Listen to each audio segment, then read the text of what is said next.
Don't I know you, sir? Don't believe so. I haven't been here in many years. Name's Silas Greaves. Silas Greaves? The bounty hunter? Used to be. What are you doing here in Abilene? Just passing through. Got a little business to take care of. Well, sir, it would be an honor if you would allow me to buy you a beer. Hell, son, it would be my honor to drink it. I'm Molly. Howdy. I'm Dwight. That's Jack and Steve. Ben's behind the bar. Oh, I bet you got some great stories. A couple. Any of them true? Jack, be nice. A few. What about your shootout with Henry Plummer's gang in Bannock, Montana? Is that where you started as a bounty hunter? That's what it says in this here dime novel. Don't believe everything you read in them dime novels, boy. First man I hunted was back when I was riding with Billy the Kid. You knew Billy the Kid? Damn right. That scrawny son of a bitch had no fear. Wouldn't back down for nobody. I heard he collected the 10 stars off any crooked lawman who crossed him. It was a war, boy. The Lincoln County War. And Billy promised his regulators would take the life of every bastard who helped bushwhack John Tunstall. Kid had a big chip on his shoulder and a hair-trigger temper. Made him dangerous as hell.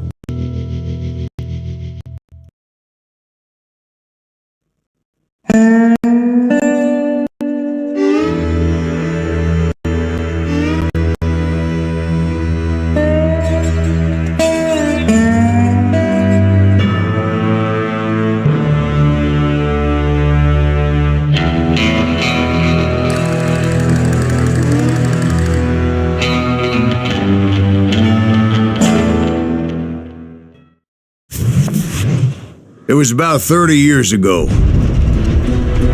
Billy was hiding out in an abandoned farm near Stinking Springs.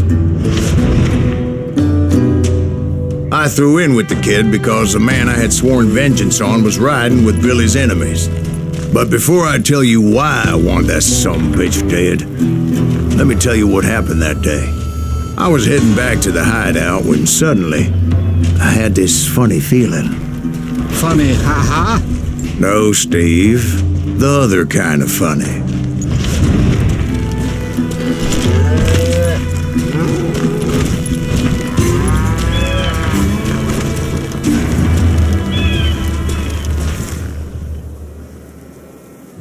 You heard Pat. We need to stay here to keep an eye on the road. That's not fair. We're missing all the fun. I knew those two morons would never let me through. I had no choice.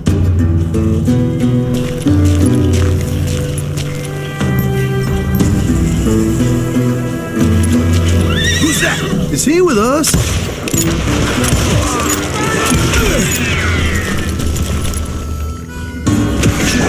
You think you can kill me too?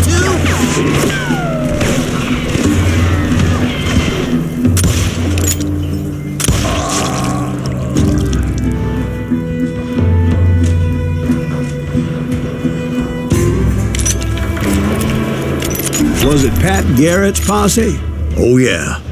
I heard the shots and I knew I had to move fast. Garrett and his army of deputies had surrounded the entire homestead. Well, spread out, goddammit! Come on, get him from the left! Keep march! They're coming from the rear! I decided to help Billy and the boys out. Stay on it! So that's just what I did.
As the governor of New Mexico was paying for the kid's apprehension, Garrett was able to hire every gun hand in Lincoln County. Where'd he come from?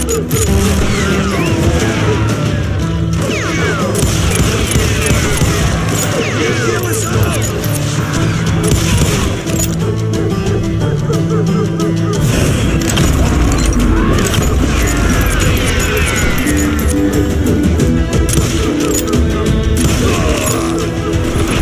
You're dead!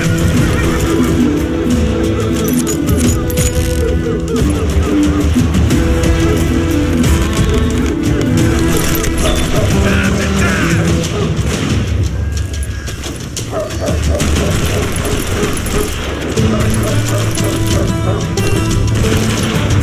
I'm putting you down!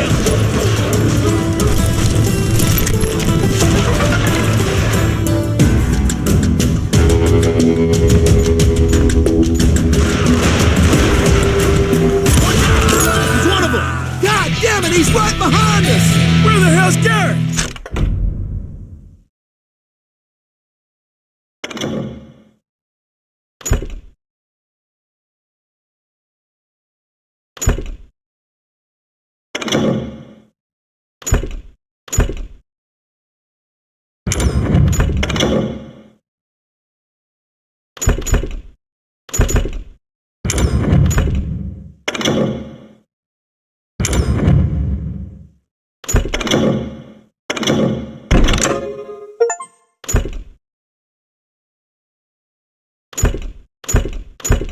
Never around when you need You it. got company! Come on! Let's send these some Garrett's bitches men running. were running around like a bunch of chickens with their heads cut off.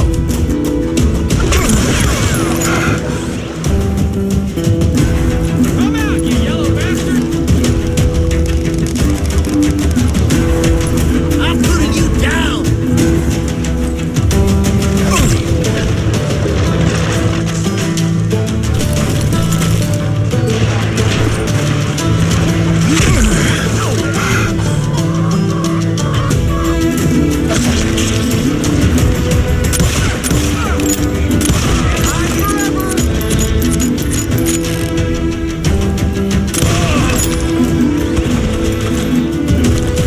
Let's do this. Still, one of them reached the water tower. Not a bad idea. It would be a turkey shoot from up there. You see that?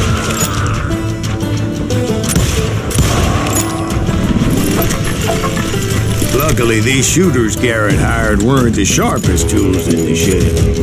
A lot of them were saddle tramps or sod busters or drunken drifters looking to make a few bucks.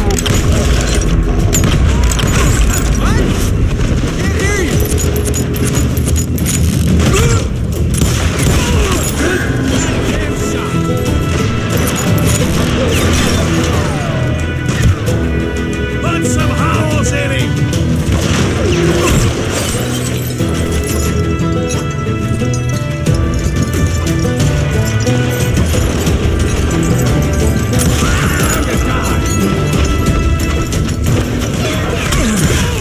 Now you're really pissing me off!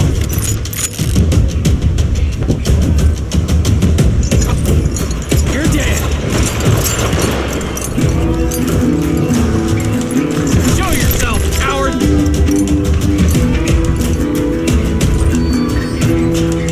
Die!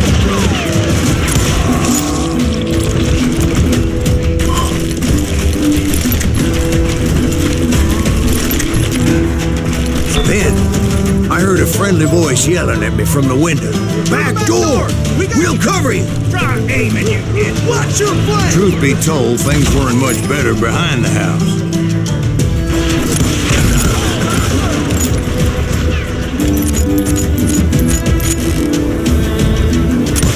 Cut their numbers in half. But that just made the ones that were left twice as mad. God damn you! I'm done with you!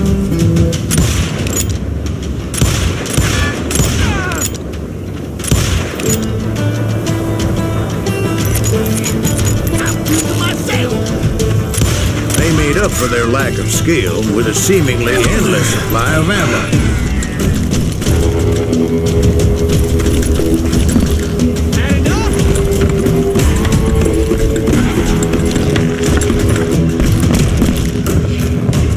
You down!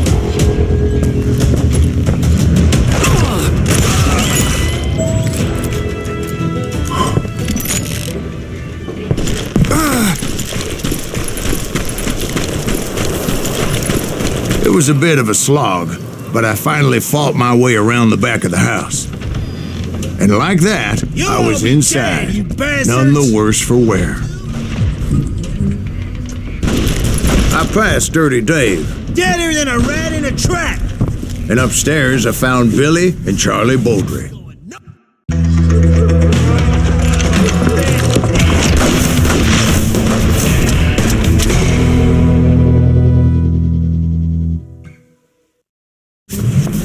Billy looked at me and said, "About time, amigo. Grab a gun and get to the window." Wait, so you were friends with Billy the Kid? Yeah, sort of. Anyway, we were surrounded by dozens of deputized shooters who wanted to do us harm.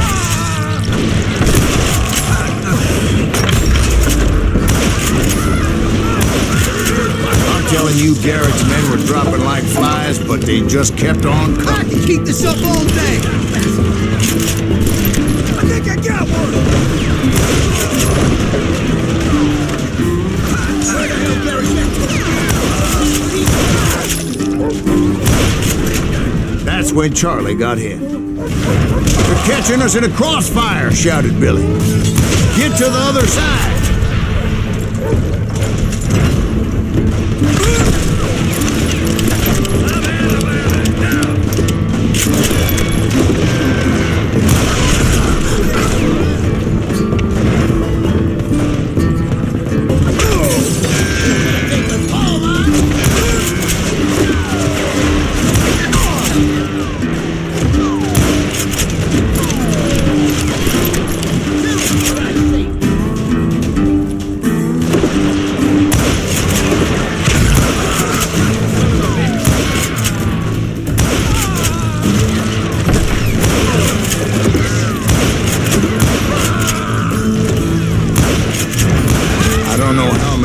Cocksuckers I personally put down.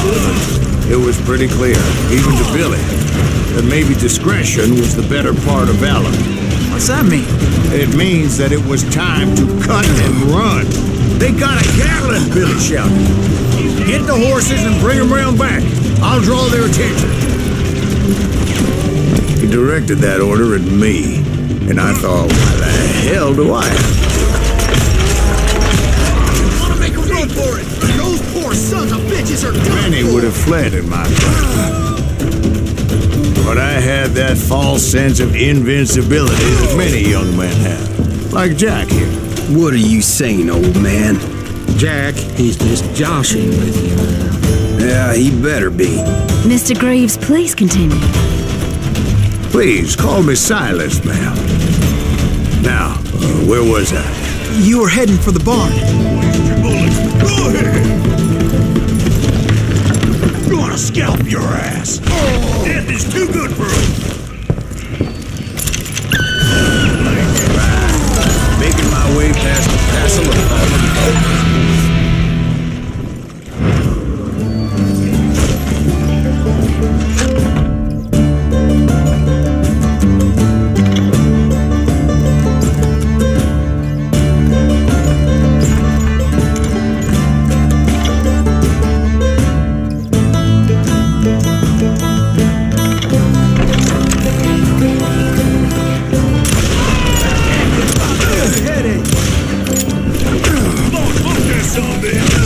Sounds like Garrett hired a whole regiment of hired guns.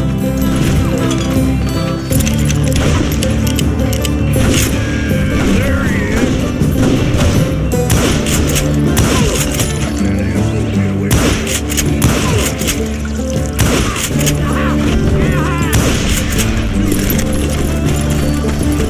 Yeah, and just when I thought I was done with them, more of these hapless bastards would pop up.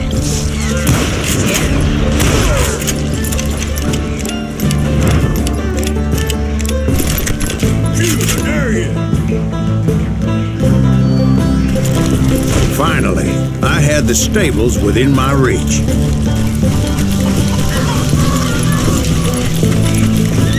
And that's when I met Sheriff Pat Garrett. I read that you went toe-to-toe with him, sir. That backstabbing bastard with that tacked-on tin star.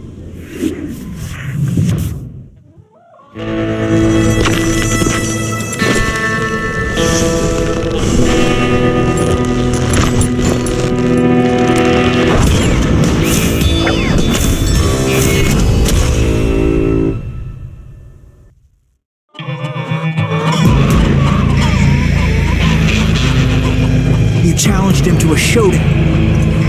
You read that in a dime novel? It said he showed no fear as he took your measure with eyes like a rattlesnake.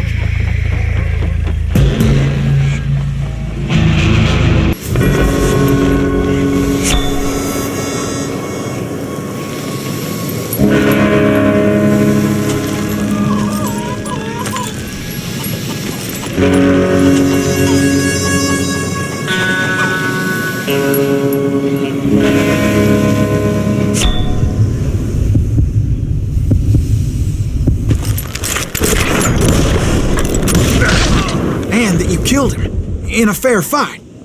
Is that what that Penny Dreadful said? No, boy, that ain't what I meant when I said I met Pat Garrett. So let me start again. I finally reached those damn stables.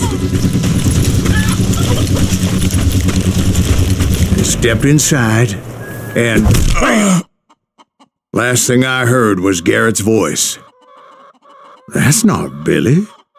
And go on, how did it end? And, boy, that was just the beginning.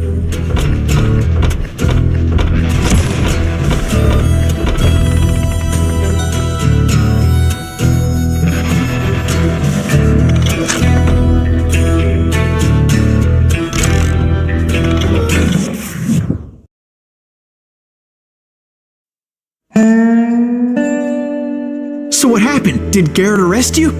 Yeah, after I came to, the bastard had clocked me with his Colt.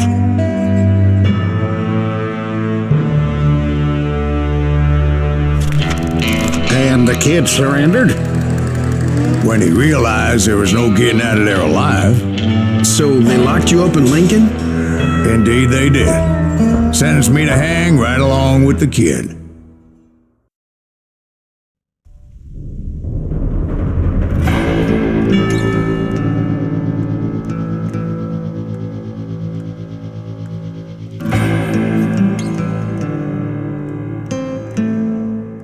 It's important to know that I was only riding with Billy so I could find the bastard I was after.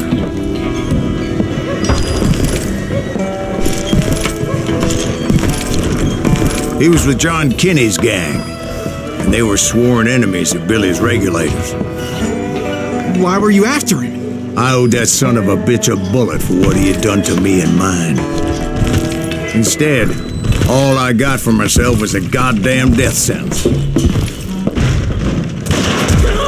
Luckily, it was right around then that I heard Billy make his move. He shot Jim Bell and a few other guards as he made his getaway. Later, they wrote that some lady friend planted a pistol for him in the privy. What the papers didn't say is that Billy helped me escape too.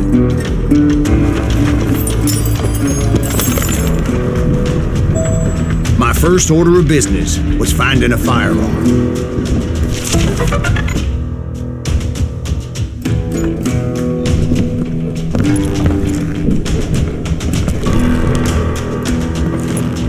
Luckily, I located Deputy Bob Ollinger's mean-ass shotgun.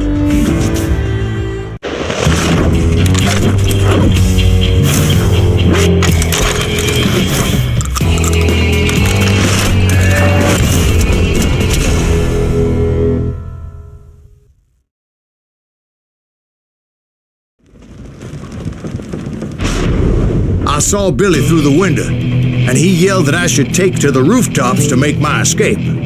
So I did. Anybody see Billy? That little son of a bitch shot Jim Bell! The kid kid's escape raised a huge ruckus. Hell yeah, that scatter gun was like a double-barreled howitzer. It could blow a man clear off his feet. You hardly had to aim the damn thing. Guards were everywhere looking for him. Can't let the kid get away.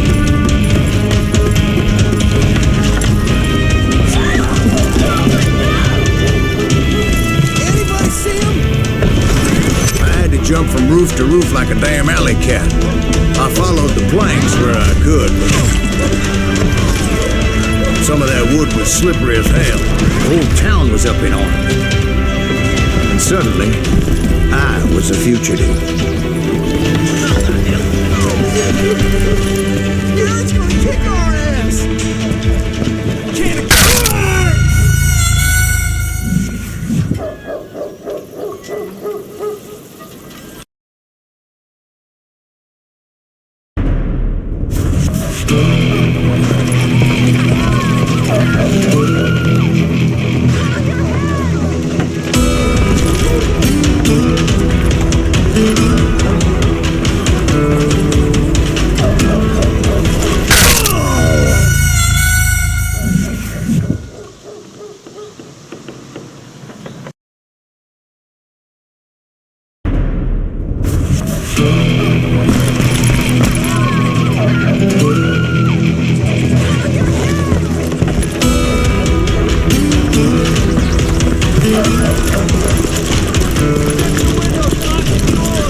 So that bastard you were after, what did he do?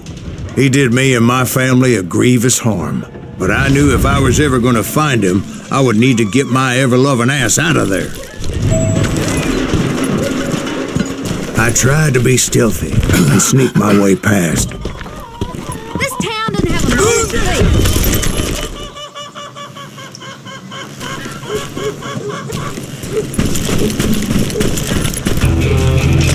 You!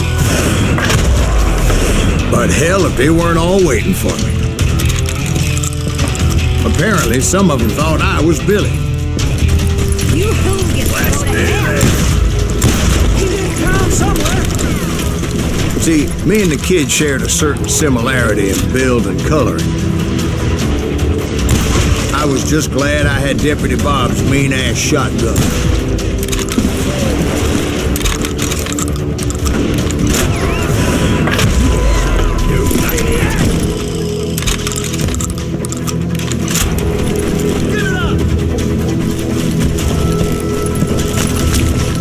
They're shooting in the street.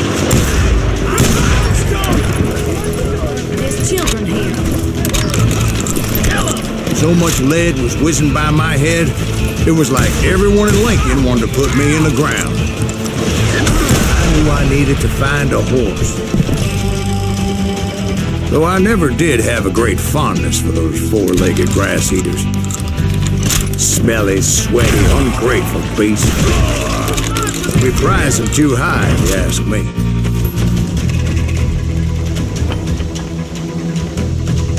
I'm putting you down. I'm here. Show yourself, coward. We can take him.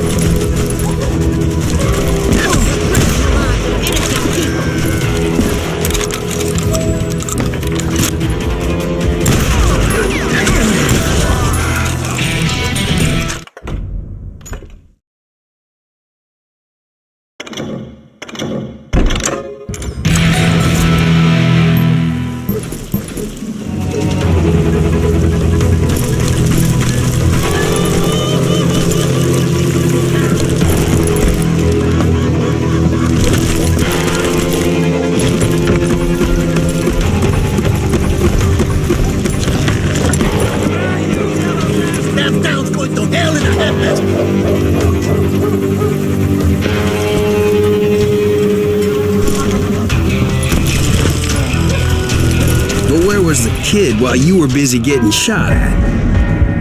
Gone. And that's when it occurred to me why Billy set me free.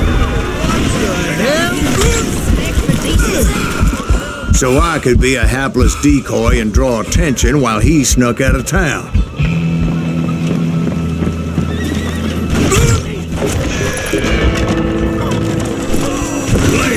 I knew if I made it out of there in one piece, no one would put a price on my head.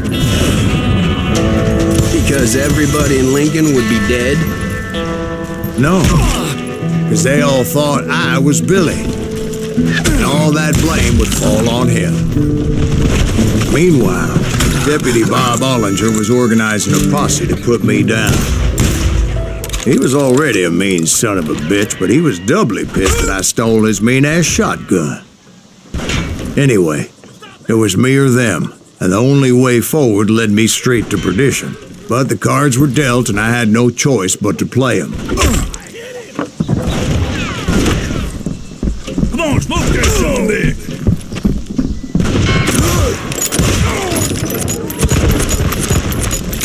Get out here! Don't let him get away!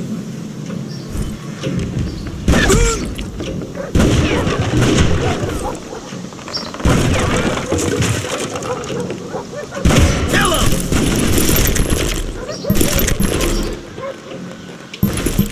I think he's scared.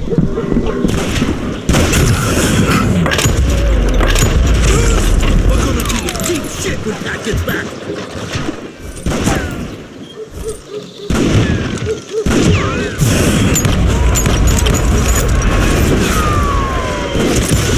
God damn you! We can take him!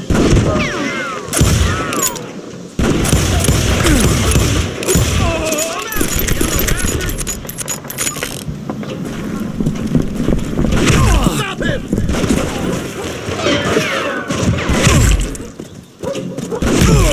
Cannon, he's done! Don't let him get away!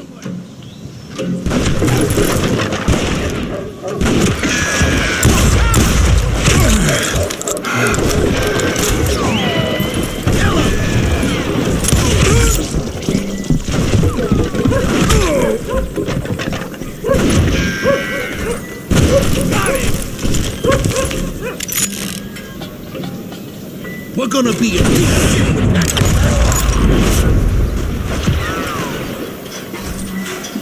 Can't hide forever! We can take him!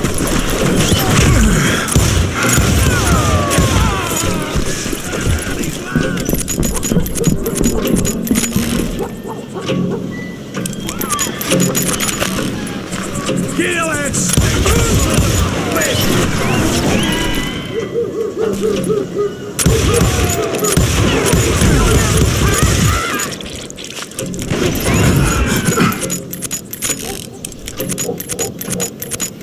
Come on out, you yellow bastard! Get the winner off the street! On your tail! Don't let him get away! How did he get away?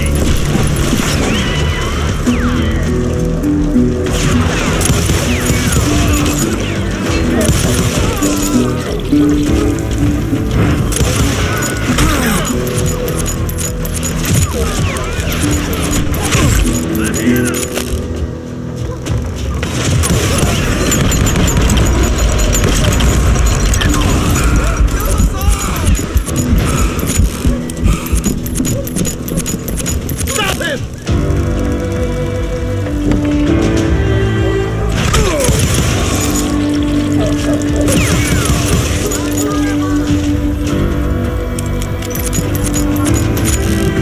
You won't get away with this!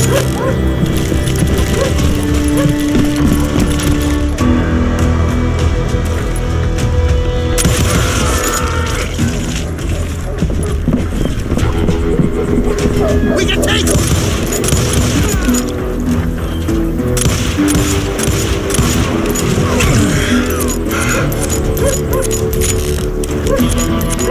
We're gonna be in deep shit.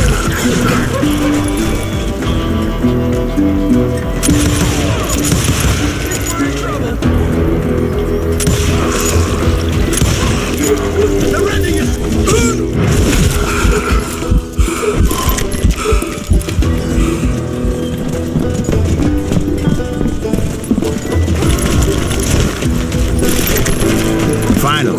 I found what I was looking for. The stables on the edge of town. I guess Billy saved your ass, taking out Bob Ollinger the way he did. Billy didn't kill Bob. Sure he did. He dispatched him right after he shot Deputy Bell. No, sir. Because Bob came right up behind me, angry as hell that Billy had lit out. "Hello, Bob," I said. "I think you better let me go." And he says, "I don't think so, boy. Not with my shotgun." So we stood there in the middle of the street, eyeball to eyeball. He intended to kill me, and I knew I had no choice but to defend myself.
I killed him in a fair fight.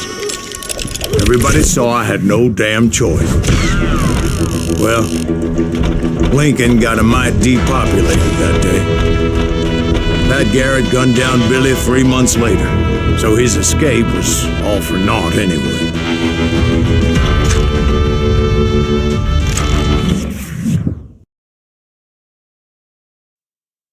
So where'd you go after Lincoln? Mexico. Until I realized nobody was looking for me. I ended up taking a job at the Rurales. The Mexican Rurales? I was hired to help them track down the cowboys. The most vicious outlaw gang in Cochise County? Curly Bill Brocious? Johnny Ringo? Led by Old Man Clanton himself. They must have paid you a pretty penny to take them hombres on. Not really. But truth be told, I had my own reasons for going after those boys.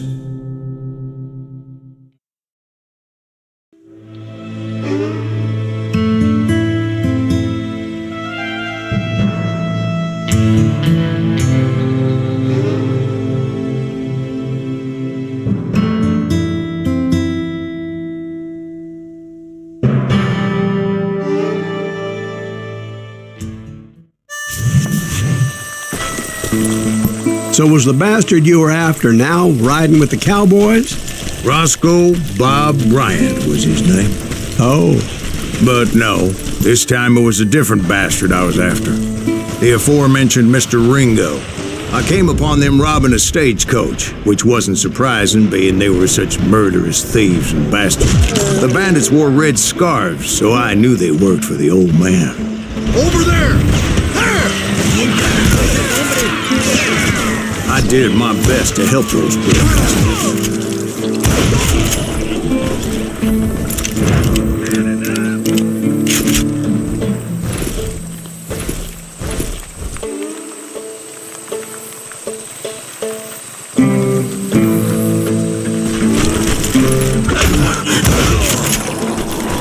Moments later, the attackers were dead, and I checked the stagecoach to see how many passengers were still breathing. None. It was then I wondered if the rocks weren't hiding more bandits. Was that all of them? Or did I just hit the rear guard? I quickly got my answer. They attacked from on high like Apaches often do.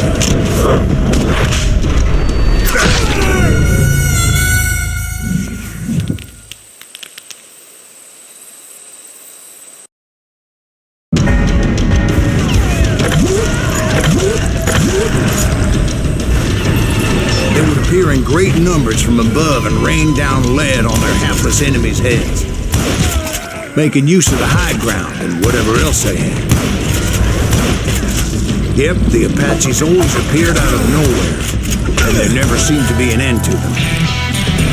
Hold on. Were you attacked by Apaches? What happened to the cowboys? Did I say they were Apaches? I said Clanton's cowboys attacked me Apache style. I was in a pitched battle, but I was holding my own against an overwhelming enemy force. See, at the time, I was still pretty green, but often blunder into regrettable situations. But I just kept shooting at anything I could see up in those damn rocks. I didn't see Ringo, but I knew he was with the cowboys. He and Roscoe Bob had done me a dreadful wrong, and I was determined to have my revenge. But to get to Ringo, I knew I'd have to fight my way past these other assholes first.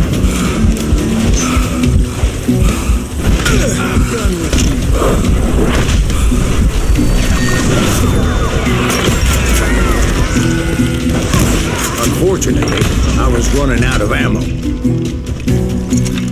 Another perfect example of my relative inexperience as a hunter of men.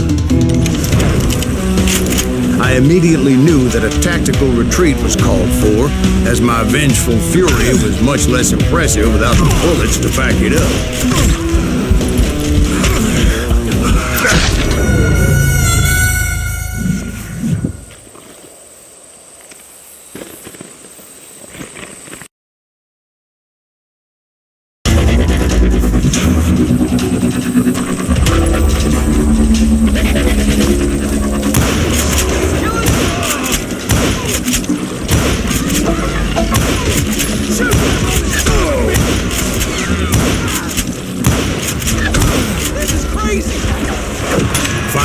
Managed to corner me. Trapped as I was, the odds of my survival seemed pretty slim.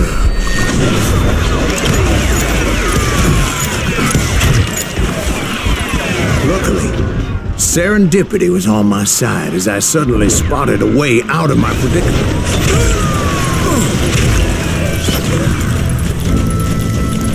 Hard to hit a moving target. I ran ahead as if the devil himself was after me. Bullets were whizzing by my ears, but I wasn't about to roll over and die. I just kept running like there was no tomorrow. Because there wouldn't be if Clanton and his men caught up with me. As I was scurrying around those caves, I thought, what was I thinking? Going up against a gang like this?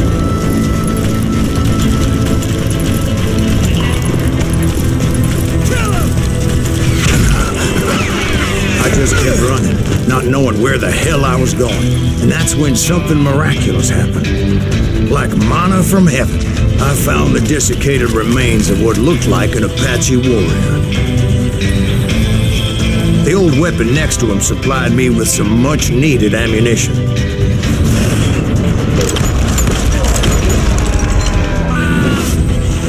That Masterson once told me it was more important to be lucky than good. And he would know.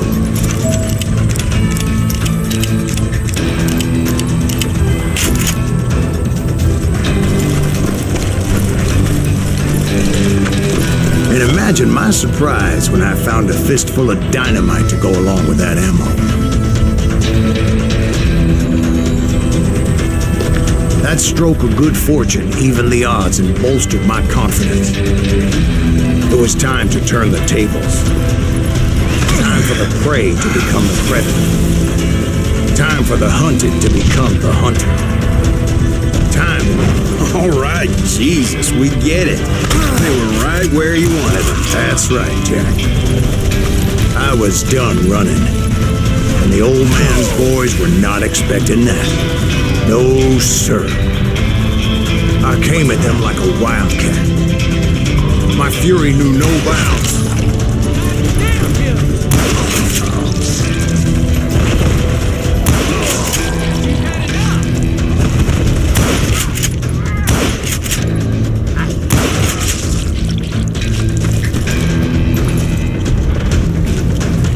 It was finally time for that old man to pay for his sins.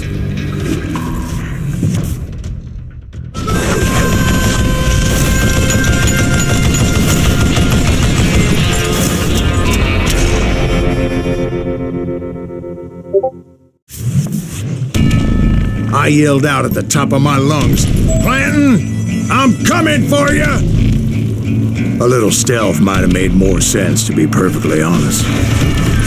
Because that old fool had a Gatling gun and enough bullets to last him till kingdom come. But I knew I could not let that deter me. Not if I was to find and kill Ringo. I needed to get that old man off that gun.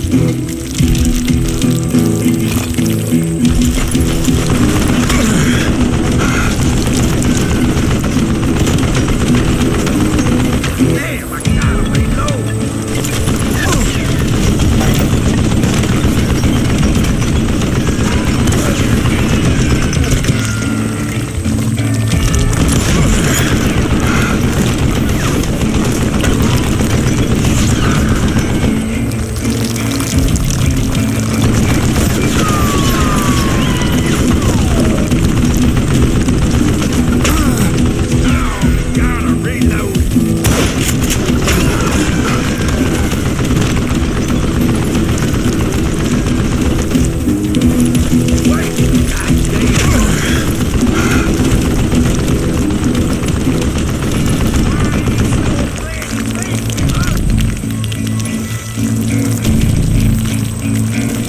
Most everyone thought it was the Ruales who had come up against him in Guadalupe Canyon, but it was just me.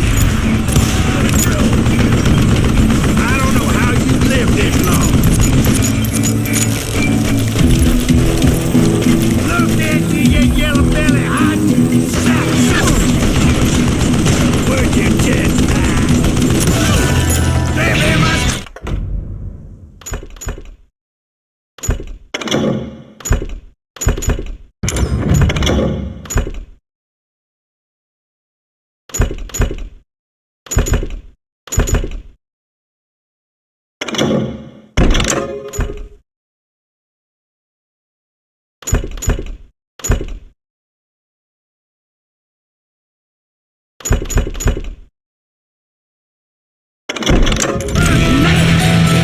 contraption damned again. You want stupid zombie.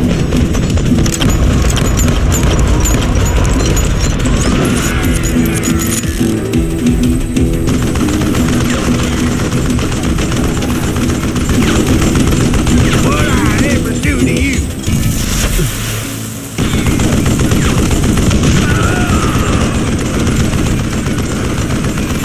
What a piece of crap!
Most everyone thought it was the Ruales who had come up against him in Guadalupe Canyon, but it was just me.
One of the cowboys made it out of there alive and told Ike and Billy Clanton that it wasn't a Mexican who took their father's life that day. They just assumed it was one of the Earps, and that little misunderstanding eventually led to that legendary gunfight at the Old K Corral.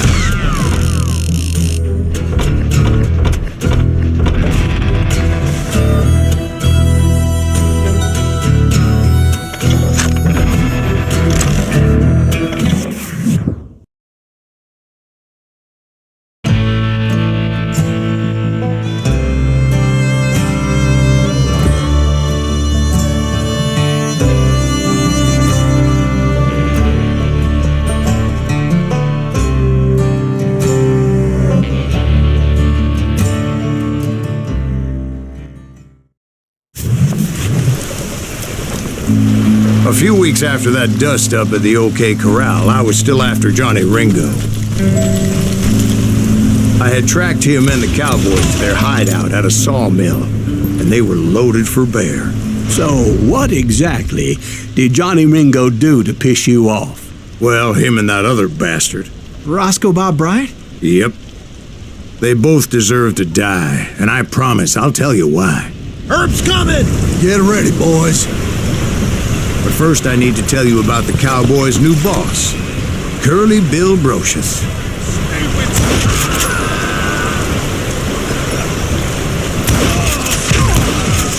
Curly Bill took charge of the Cowboys upon the old man's demise, and after that gunfight at the OK Corral, the Clantons wanted revenge.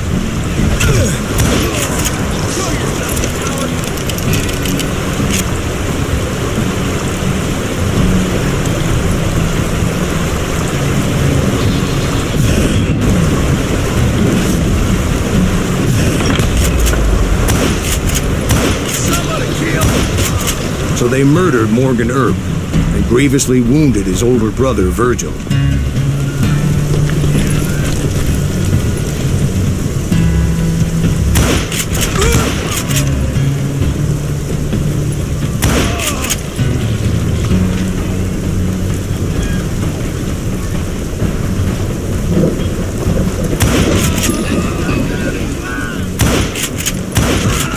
Wyatt and Doc went on what became known as the Vendetta Ride, hunting those outlaws down. So when I showed up, that's who they thought I was. I'm tired of being shot at!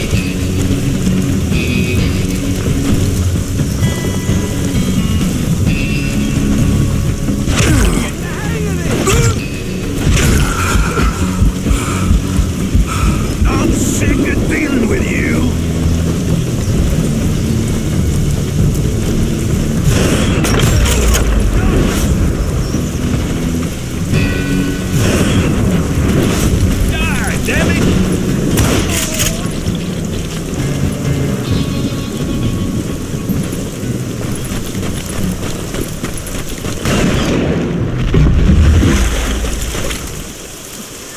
killers around every corner, all wearing red bandanas. That's how the cowboys identified each other, and I was beginning to wish I had one myself.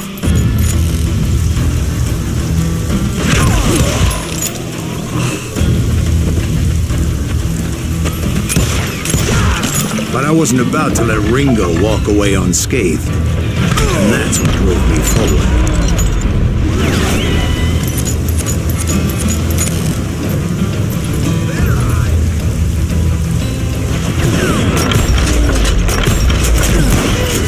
They say that Ringo was infernally fast. I hardly saw anyone faster, boy. Certainly not Wyatt Earp. That man was all hat and no cap.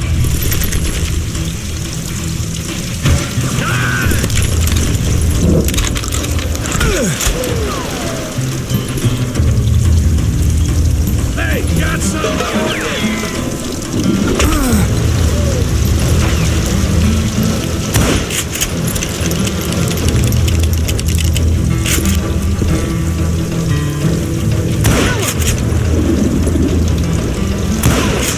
Herb wasn't much of a match for him, but Doc Holliday might have taken him. That Lunger should have kept his nose out of it. They never charged anyone for the murder of Morgan Earp. But everybody knew that Curly shot him in the back. That was common knowledge. Yeah, maybe so. But Ringo had nothing to do with it. He was just being loyal to a friend. Is that what you call it? Being loyal? Well, to get to that loyal friend, I had to pass by some buzzsaws as big as a man.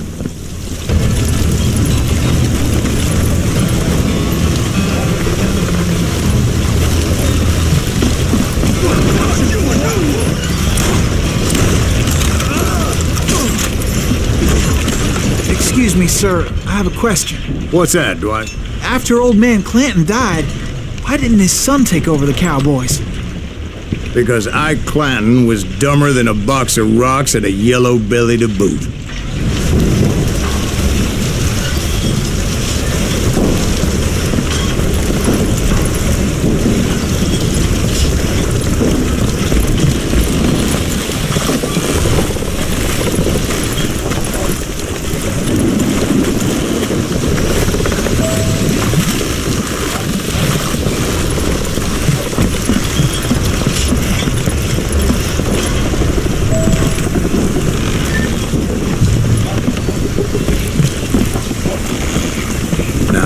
Where was I?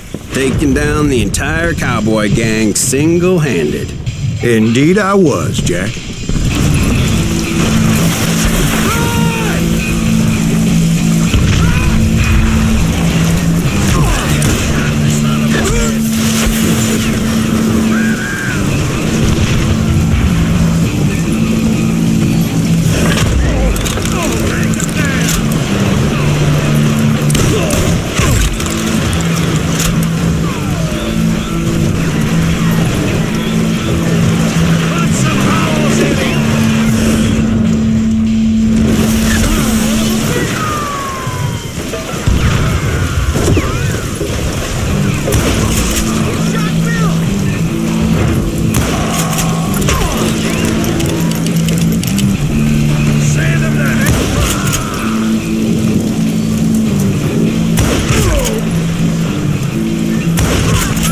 It wasn't easy, as those boys had good cover.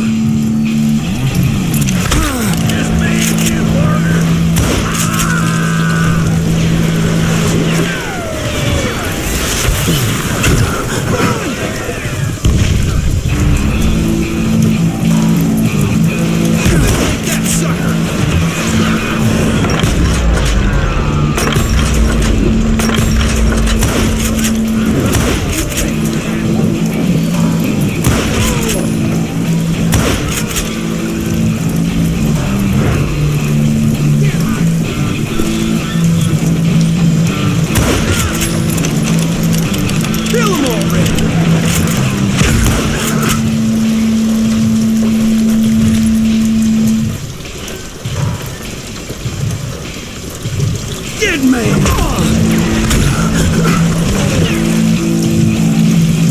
That's right!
everywhere, piles of lumber, and God knows what else for people to hide behind. That really was one hell of a sawmill. Quite an impressive operation.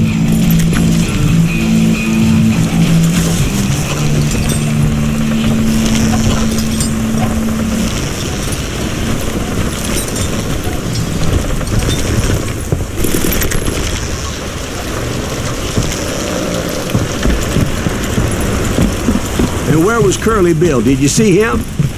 I'm about to get to that, Ben. Patience.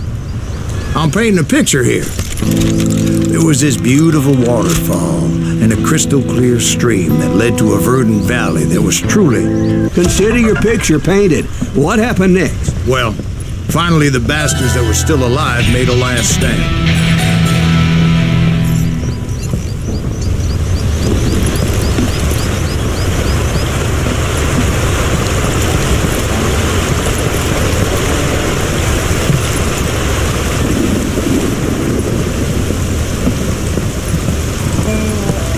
Curly Bill, Johnny Ringo, and his compadres took off into the lumber yard, and I followed after.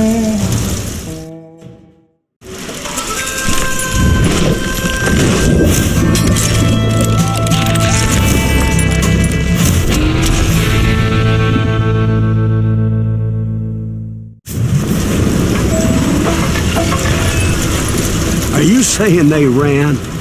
Cowardice was not in Ringo nor Curly Bill's nature. No, sir. I never said they were running scared. They just wanted me out in the open. Time to dance with the devil! You working for Wyatt Earp? Did that sumbitch Earp send you to kill me? I'll come out wherever you are!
Brocious gave me no choice but to take his life.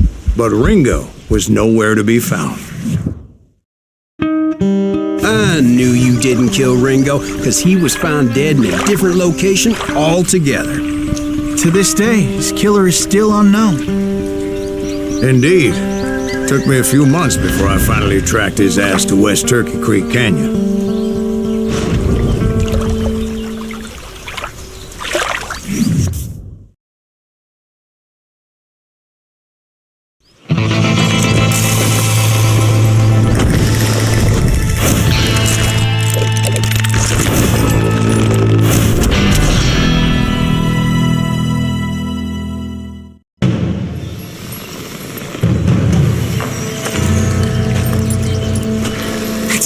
incredible, sir.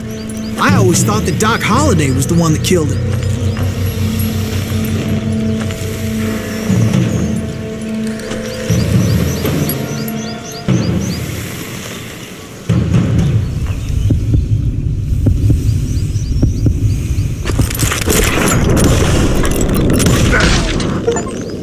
Sorry I had to ruin the legend for you, boy. But the legend ain't always true. Doc Holliday had nothing to do with the death of Johnny Ringo.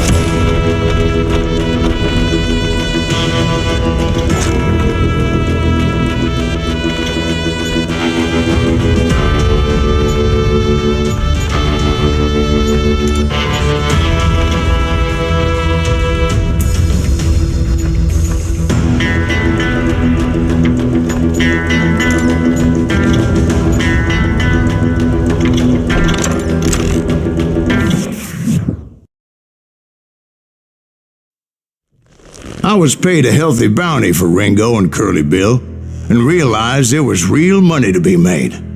That's why I went after Henry Plummer.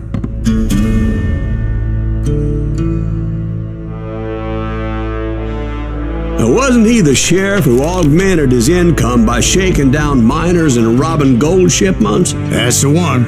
Oh, yeah, I remember him. He ran that gang of thieving outlaws called the Innocents. So it's true that you went toe-to-toe with him? Indeed I did, son. Indeed I did.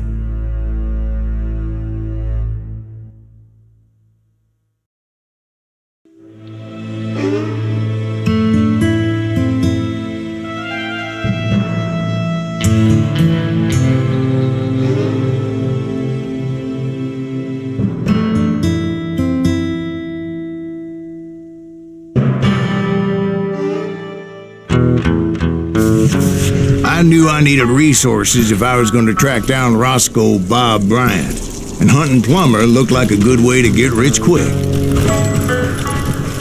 As the local vigilantes exposed him as the leader of the bandits, and put a generous price on his head.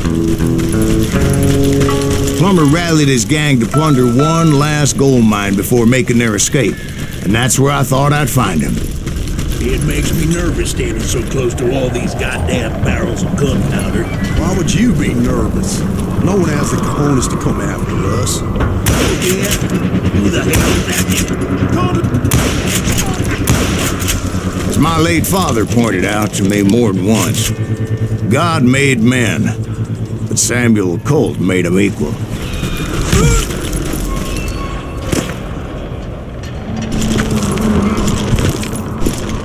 You must be about out of bullets.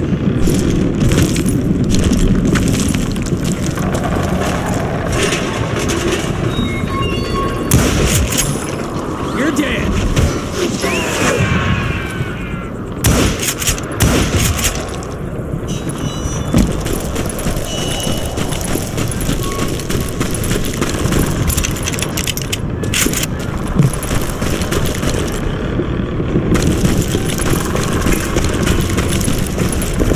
I knew that dynamite wasn't mine, so I decided the polite thing would be to return it. It was the biggest gold rush since Sutter's Mill in '48. Unfortunately, prospectors weren't the only ones drawn to those riches.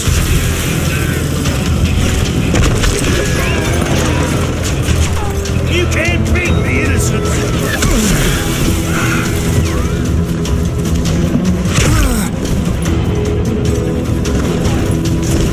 Put that Mora on the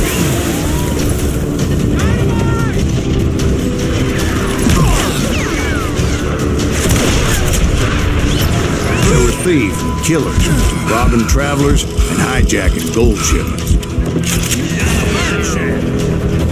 Like those that ran with Plummer. Some were just regular folks I knew from town, drawn by greed and easy pickings. Charlie Crow, the blacksmith. James, who worked in the stable. Sam and Jeremiah Barber, the butcher's sons. Ordinary citizens who lived a double life. Stealing and thieving and murdering and raiding. course, the rest were veterans of the Civil War. Stone-cold killers trained on the bloody fields of Shiloh and Antietam. Dangerous, desperate individuals. If Daddy had lived to see Alfred Nobel's explosive invention, my guess is he would have told Samuel Colt to kiss his ass. Plummer had a lot of men on his payroll. A hell of a lot. That son of a bitch pretended to protect the public with one hand while stealing them blind with the other. He set up a defensive perimeter which I had no idea how to breach. I was outnumbered and in way over my head, but I was too damn stubborn and stupid to realize it. They must have thought I was touched, or had some kind of death wish, seeing as there were barrels of gunpowder everywhere. One stray bullet, one stray spark, and I'd be blown to hell and gone. Did I have any second thoughts about what I was doing? No. Time to blow your shit up.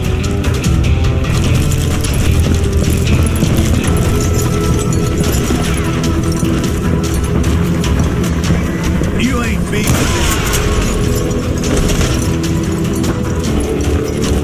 You can't hide forever.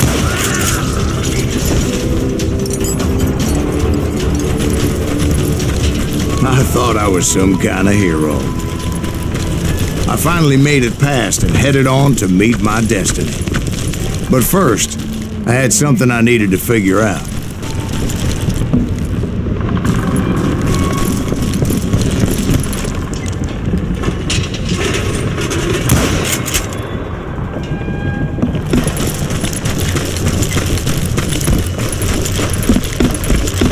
I had a few ideas on how to get into that mine, but once I made my decision, I knew there was no turning back.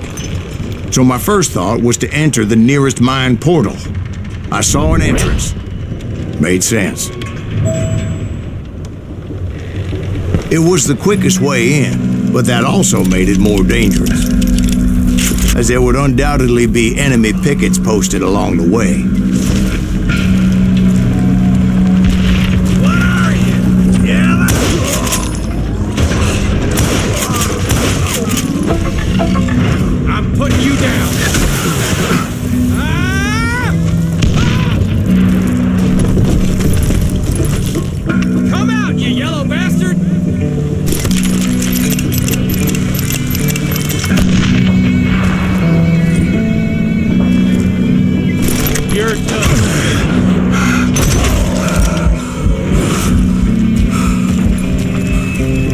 Besides, once you enter a mine like that, it's easy to get all turned around. And that confusing maze of corridors wouldn't even be the worst of it. Some of those shafts could be as deep as hell. God damn it, that hell! Leave him to me!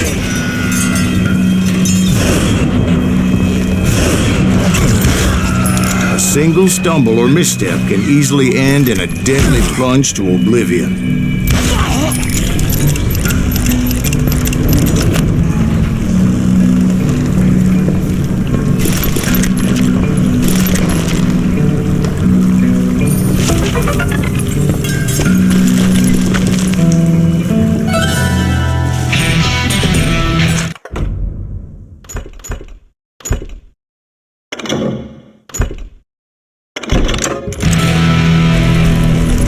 Quick reflexes often make up for a lack of common sense. Luckily, I was never one to be easily bushwhacked. I would just need to be careful not to blow myself to kingdom come. With all that gunpowder and dynamite everywhere, the body has to know what he's shooting at.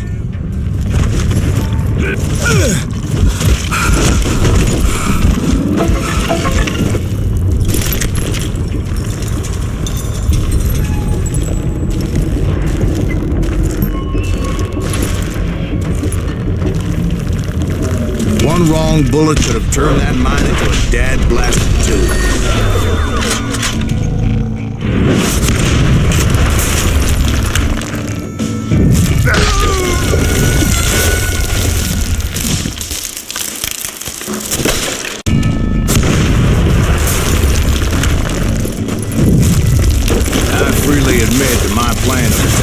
not just more honest, but clearly in sight.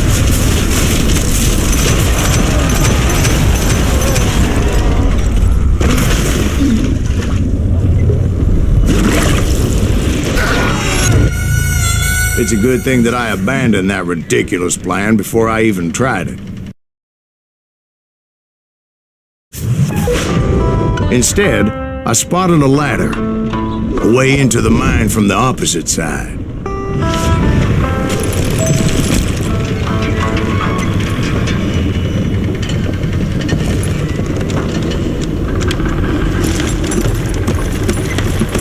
It was a long way around, but that approach seemed more sensible at the time.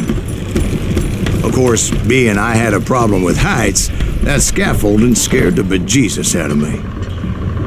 Climbing down that ladder required some caution, because even though I had a younger man's reflexes, no man can dodge a damn bullet while climbing down a rickety ladder. I needed to make a leap of faith, which ain't easy when you're suspended between heaven and hell.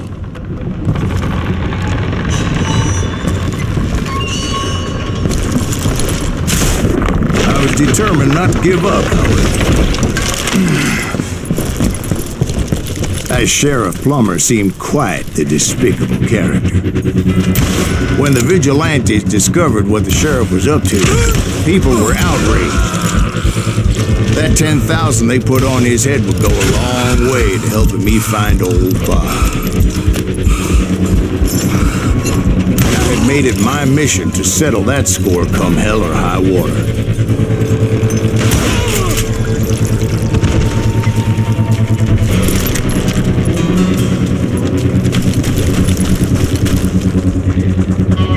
But first, I would have to make a choice. Take the elevator or climb the ladder.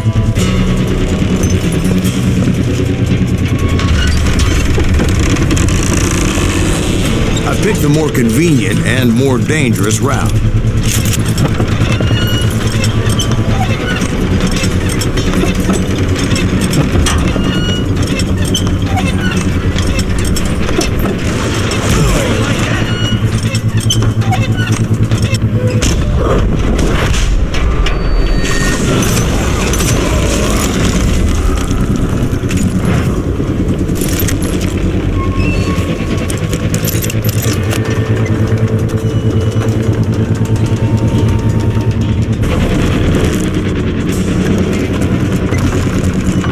Plummer was a mad dog killer, and the people of Nevada City deserved better. Nevada City? Well, I thought Plummer met his maker in Bannock, Montana.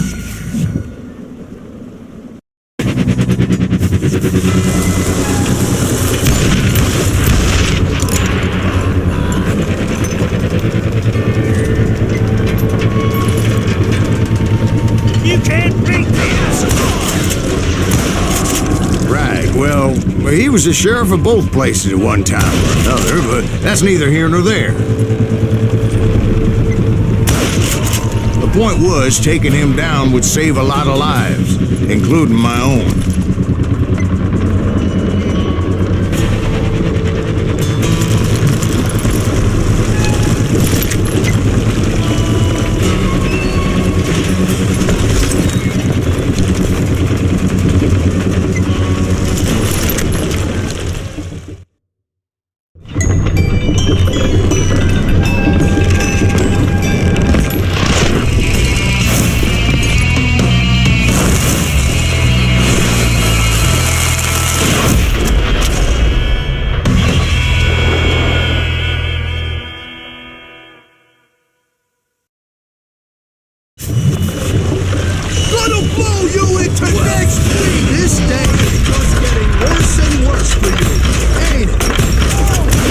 Plummer was clearly unhinged, and I could see right away that this was going to take some doing. A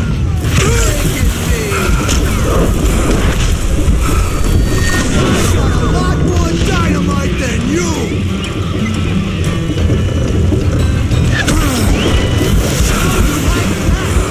They're gonna bury you in a million pieces! You can run, but you can't hide forever! I'm going all medieval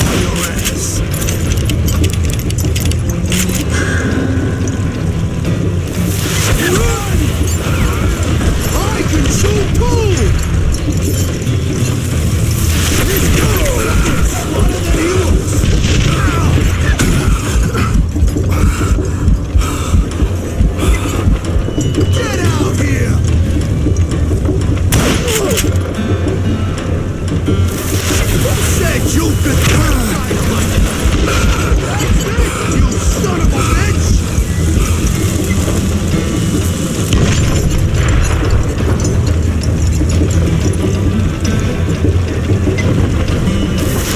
I got a lot more dynamite than you!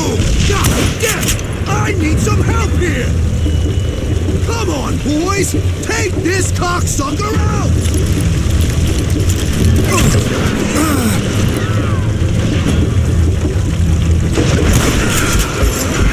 Just kill him,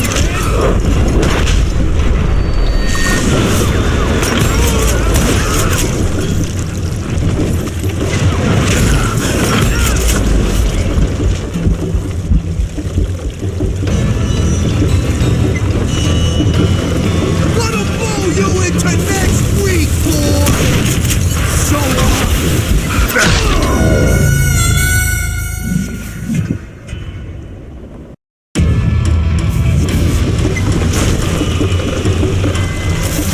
what do you think you're doing?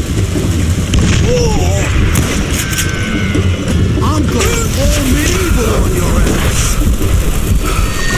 This cocksucker is smarter than he looks! Run! No blood money for you today! You want some more? Who said you could throw dynamite? You can shoot, but can you aim? Why not just give up and die? I can shoot too! I got a lot more dynamite than you!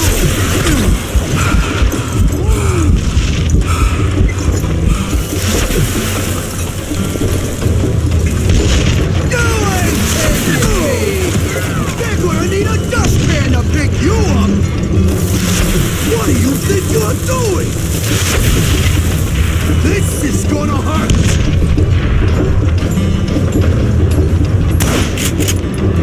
I'm going all medieval on your ass!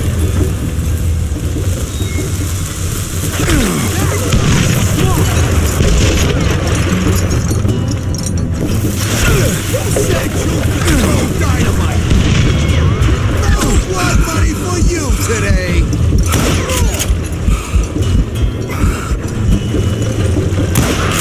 You killed him, or I'm gonna kill you! You can shoot, but can you aim?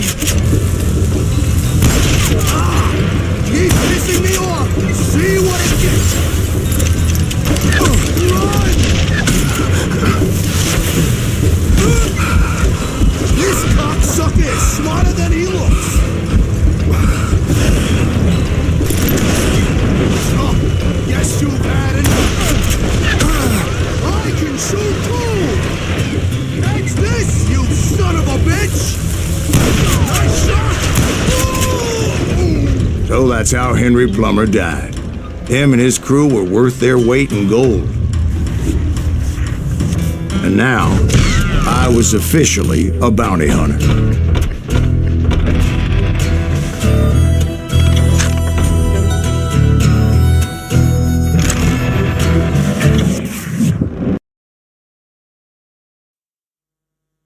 So, did you finally go after that Bob feller?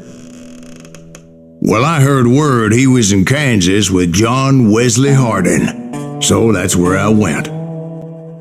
Where in Kansas? Abilene. Why do you ask, Ben? No reason. Was Hardin as fast as Ringo? Ringo was fast, but John Wesley was as fast as the devil himself.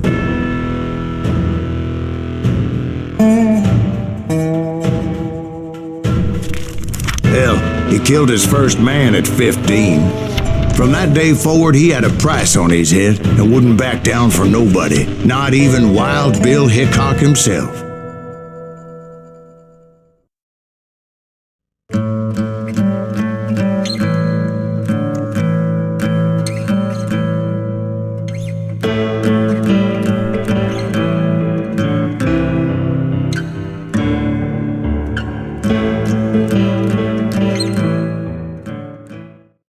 I dodged death many a time, and that night in Abilene was no different.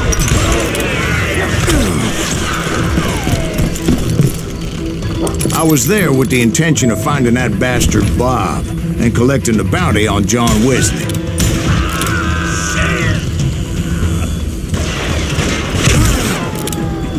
Shoot him! Shoot him!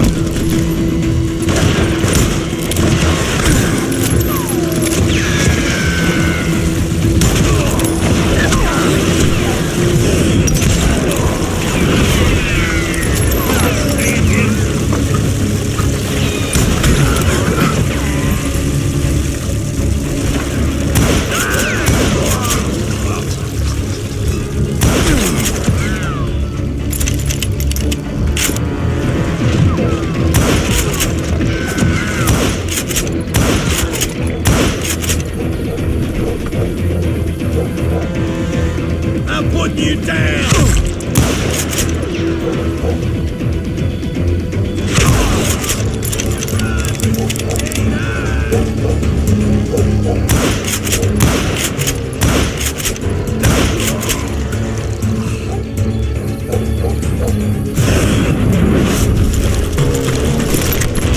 I thought the Texas Rangers got Hardin. Yeah, that's what they want you to believe.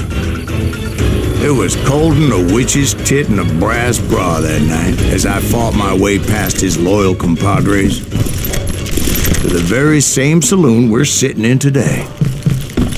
Look around and imagine this place painted in blood. Hardin was waiting for me, and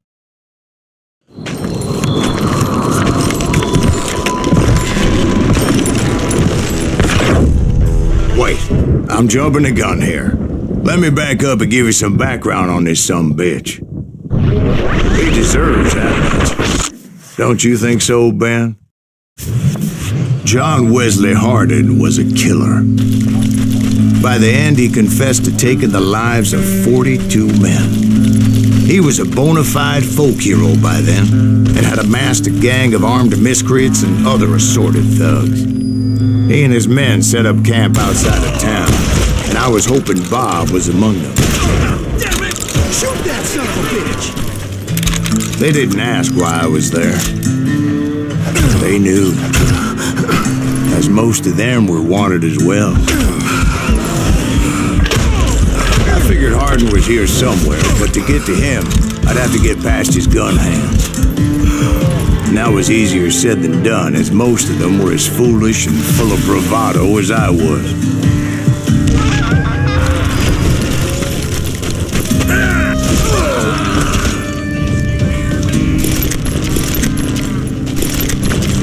I had to spill a lot of blood to find out Hardin wasn't in that camp. He was carousing in town with his closest friends. Hardin's boys apparently didn't want me to reach the Bull's Head. Some were hightailing it into town to inform their jefe of my unwelcomed presence.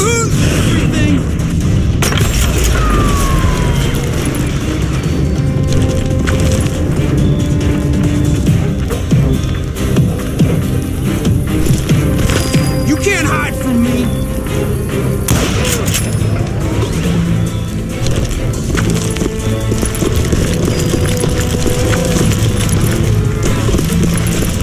Tell Hardin someone's coming for him! Stop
wondered if Bob was among them.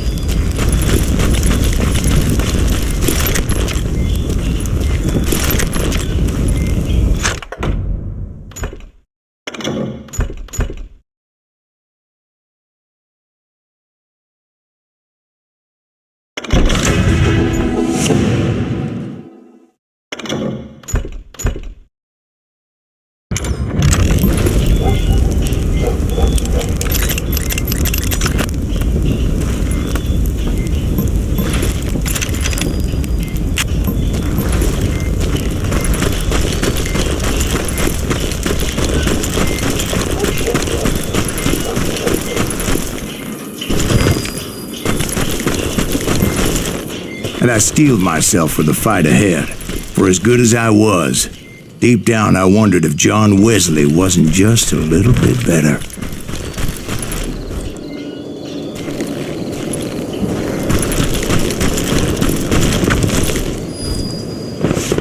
Before I could test my mettle against Hardin, however, I would first need to dispatch his cadre of hired killers. Most of these degenerates were beyond redemption, but John Wesley might have been a different story.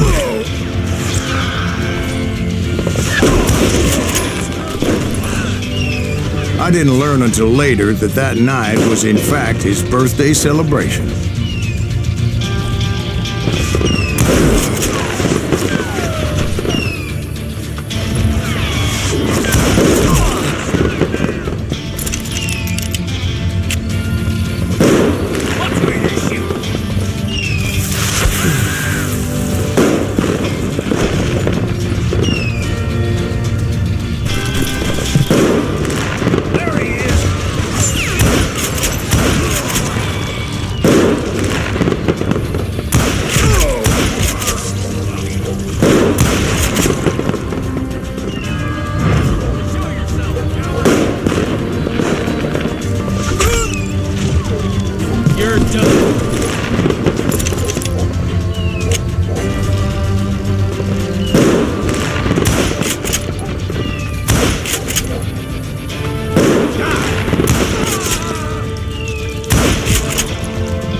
I think I already mentioned that I found Hardin in this very saloon.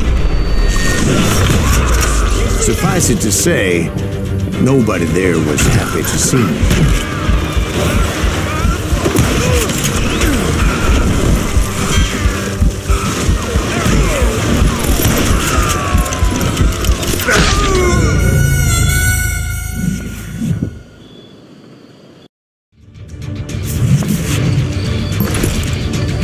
That's right!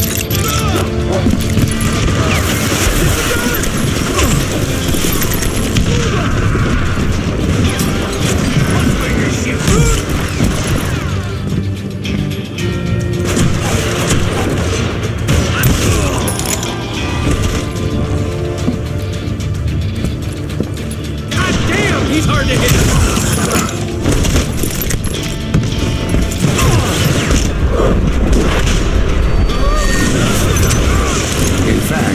Felt a certain hostility.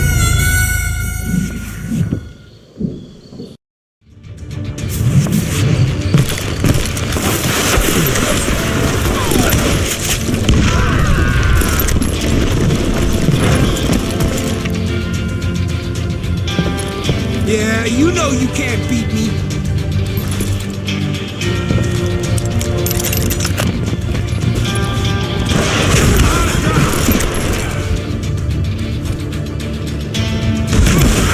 He's almost as good as me.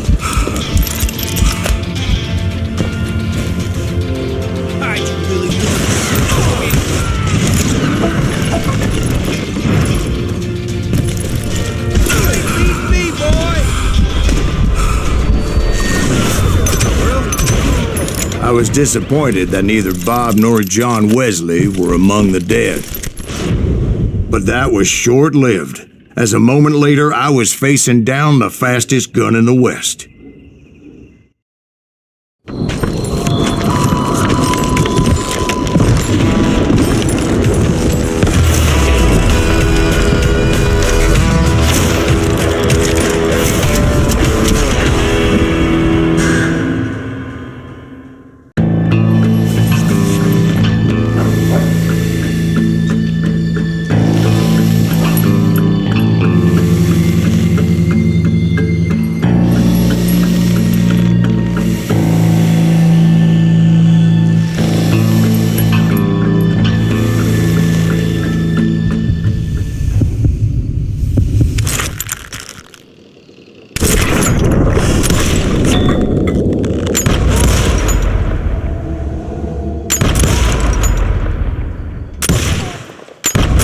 That man was faster than greased lightning. But being inebriated as he was, he didn't count his shots. And now, he was at my mercy. So he didn't die? No, I sent him to prison.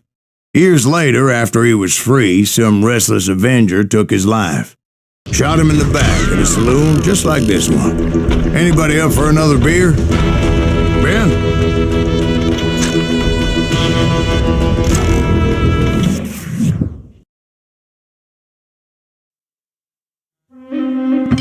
Thank you, darling. Yeah, some say revenge is a dish best served cold.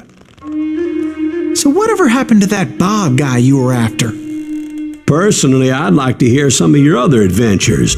Like, I don't know, did you ever go toe-to-toe with a red man?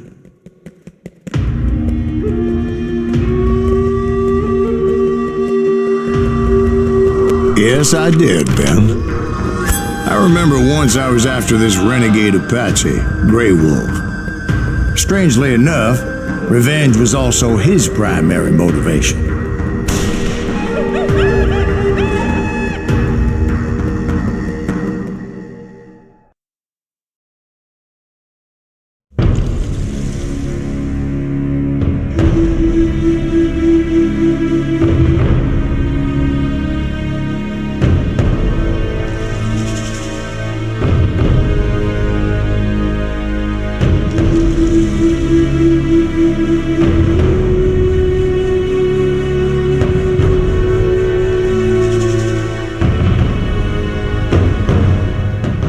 A bounty was put on Grey Wolf's head, and that's how I came to hunt him in the mountains.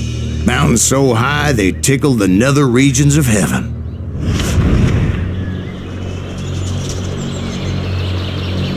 Grey Wolf was a Chiricahua Apache medicine man who had led a war party in revenge for a massacre against his people. The U.S. Army had attacked his tribe during his daughter's sacred sunrise ceremony, and the slaughter was unspeakable.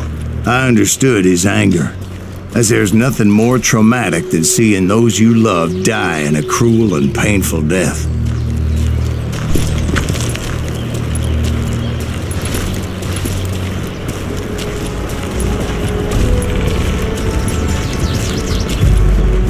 Right from the beginning, I couldn't shake the feeling that Grey Wolf was watching my every move. He led a band of young Apache warriors who wanted retribution and were more than willing to die for him.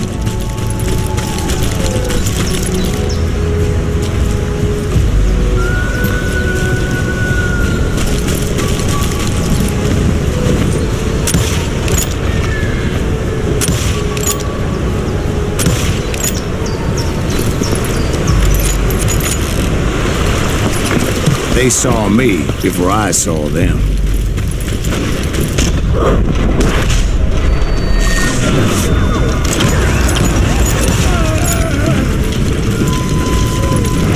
And it crossed my mind that maybe this wasn't such a good idea.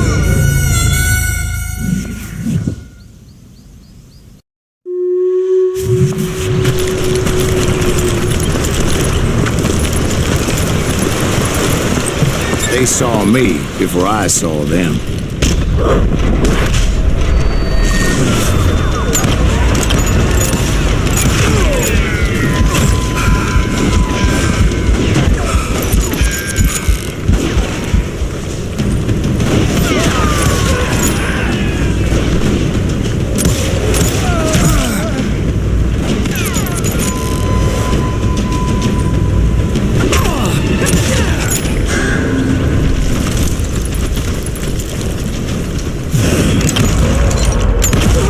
crossed my mind that maybe this wasn't such a good idea. But now that the shooting has started, there was no backing down.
Rugged country, the winter home of the Chiricahuas, and that's why they had retreated there.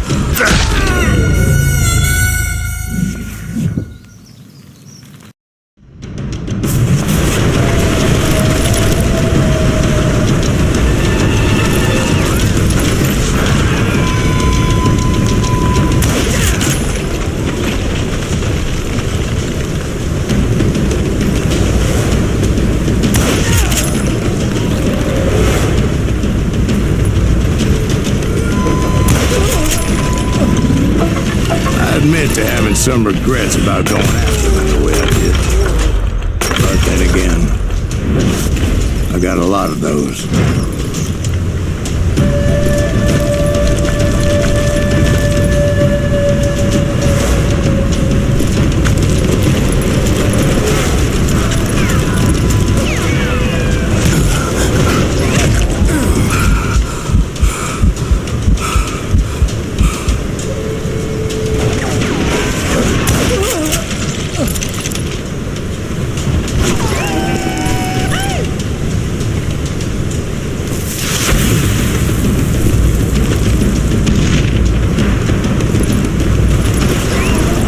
Grey Wolf? Not at that moment, but I did find the entrance to their hideout.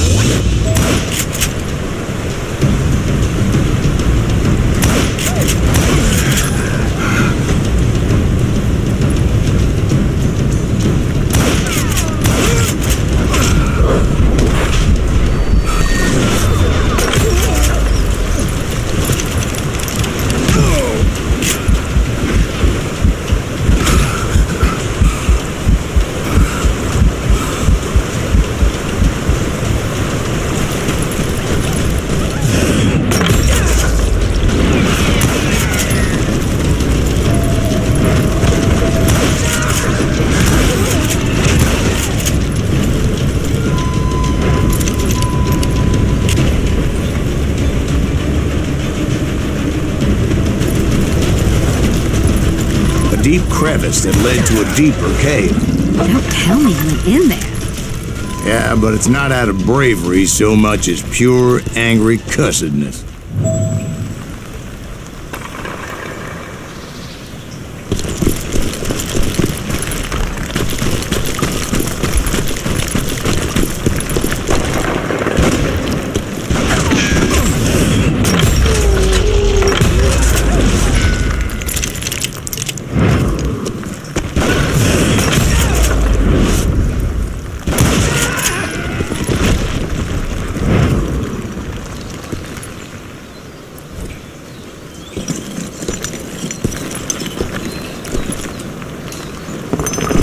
See, back then, I had a stubborn streak a mile wide, and I wasn't about to back down. So it was like pitch black in there? Actually, it was pretty well lit, as they had torches on the walls.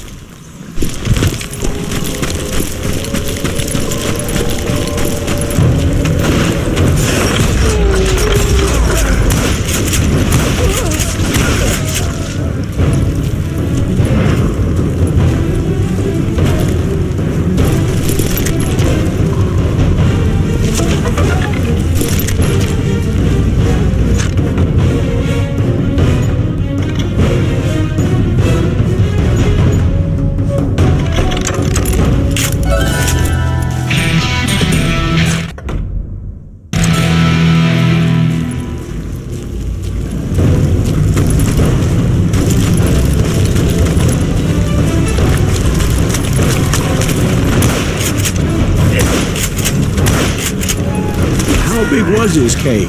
Big as hell, Ben. Chiricahua had hid out there during the Indian Wars.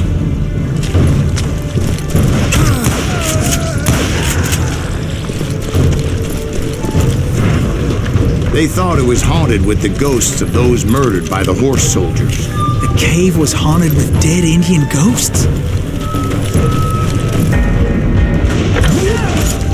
To be honest, I was more concerned with the live ones than the dead ones.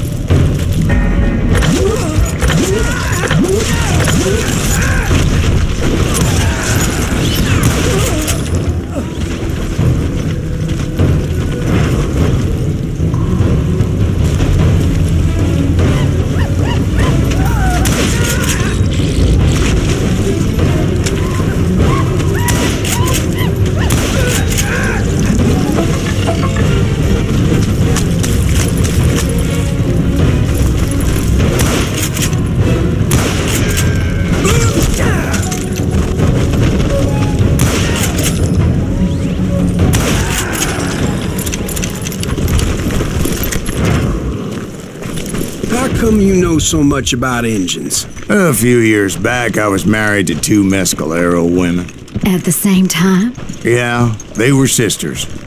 Polygyny is traditional among the Mescalero. So what happened? Oh, I had to get out of there. Those girls never shut up. Both of them nagging at me all the time. Drove me half crazy. Haven't seen them since. No, I mean, what happened with Grey Wolf? Oh, well, I pursued him into the Cave of Death. I came upon this flooded grotto, and that's when I saw him. He came to me unarmed and unafraid. His voice echoed in the shadows, and I sensed he meant me no harm. You carry great darkness in your heart, and if you do not release it, it will claim your soul. The sound of his voice put some kind of ancient Indian spell on me.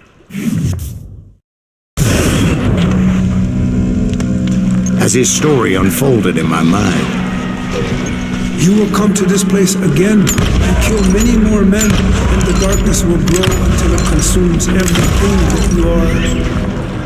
The soul would have no rainbow, the eye had no tears. he said I was a great warrior, a coyote man, unequaled by any other pale-faced warrior, or something like that. The snakes will bite shadows of your past until a venom poisons your heart, and an echo of the song of the dead summons the spirits deep from within the mountains. I didn't quite get what he was saying, but there was definitely snakes. And indeed, his warriors surrounded me and attacked me like hungry wolverines. They couldn't stop me, though, and Grey Wolf wasn't in the mood for idle talk.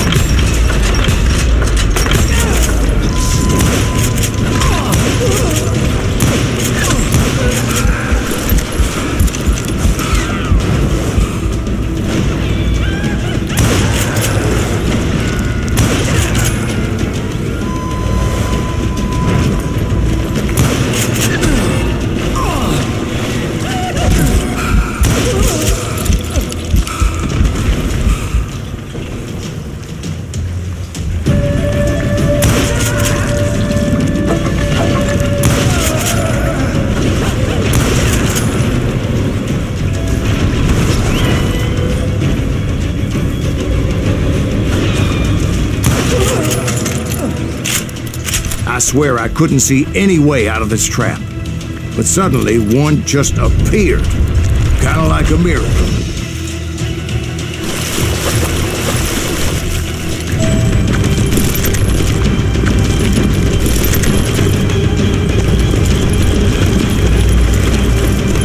I felt like I would be lost in that damn cave forever.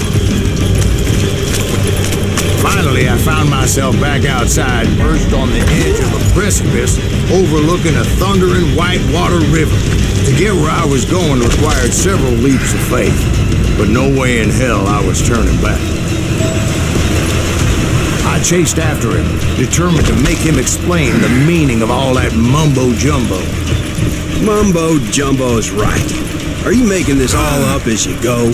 A few details may be fuzzy, brother, but I am relating exactly what happened to me. There were dozens of Apache warriors aiming at me from on high. Dozens?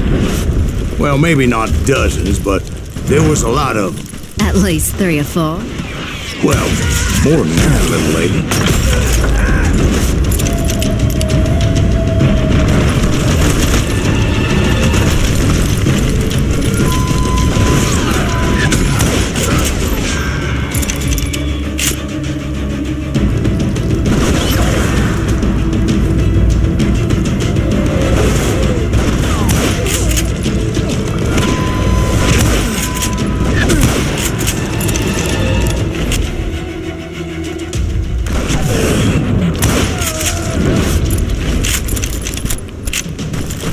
A steep climb up creek ahead of me and scrambled up those rocks like a mountain goat. I was determined to locate Grey Wolf and find out exactly what the hell he was trying to tell me.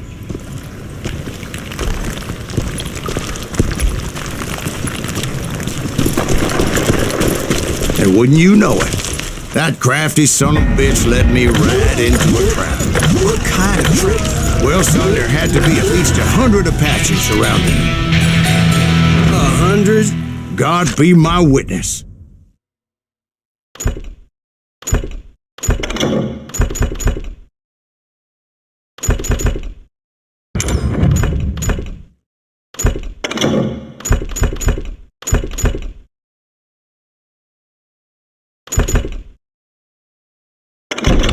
Oh, come on. Who are you kidding? Hey, I believe you. Come on, tell us how it ended. All right, but I'm not gonna drag this out. Where were we? You were surrounded by 100 Apache warriors. Well, I didn't take the time to count them exactly, but there were a lot of them.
And in the end, a path appeared before me that I had not seen before. I followed it as I desperately needed to find out what Grey Wolf was trying to tell me. But it was like that son of a bitch disappeared into thin air.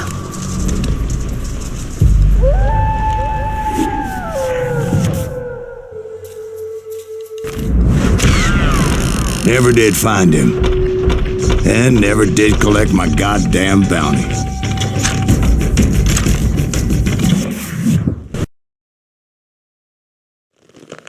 Thank you, darling. It's interesting how the truth can sometimes seem might malleable, depending upon your point of view. Like how those dime novels make you out to be something you're not? Jack, don't be starting trouble. No, he's right. They do tend to exaggerate. Did they exaggerate your part in taking down the Daltons? Well, I was there in the flesh, boy, so I saw what happened firsthand.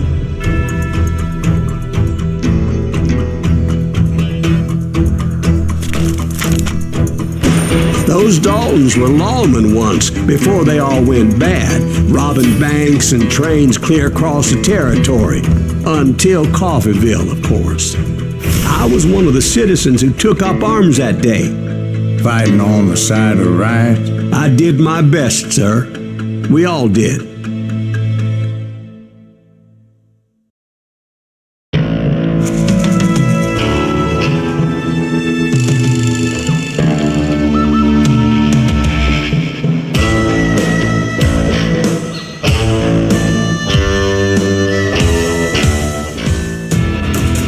It was early morning. One of my friends was a local gunsmith, and he handed out firearms to anybody who'd take one.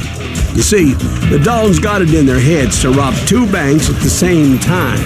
2 banks on the same damn street. Story was Bob Dalton's girl was always writing about how he had no ambition. Or you're nobody next to Jesse James, she'd say. Finally, the bastard took his brothers to Coffeyville just to shut her up. Right. It's always the woman's fault.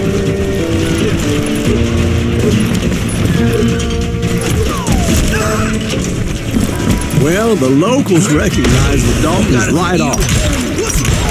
Before they could get away, half the town took up arms to defend their property.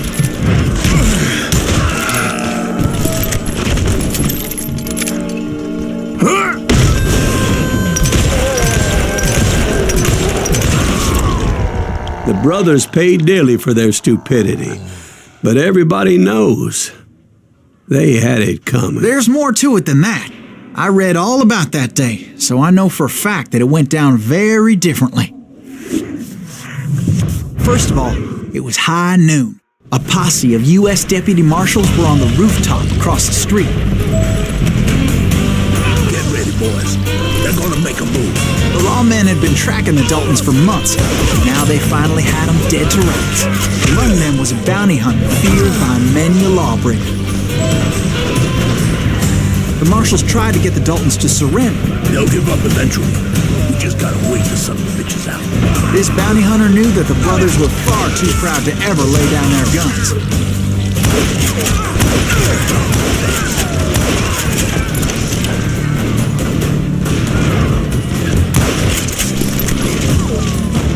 He went in there alone to confront those criminals.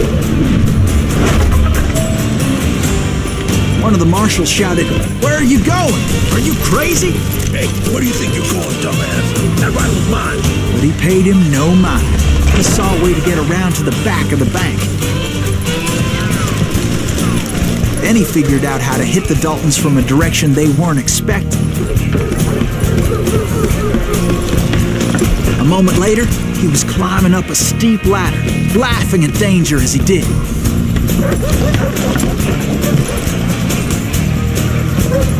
It was brave men like him who risked their lives to tame this wild country.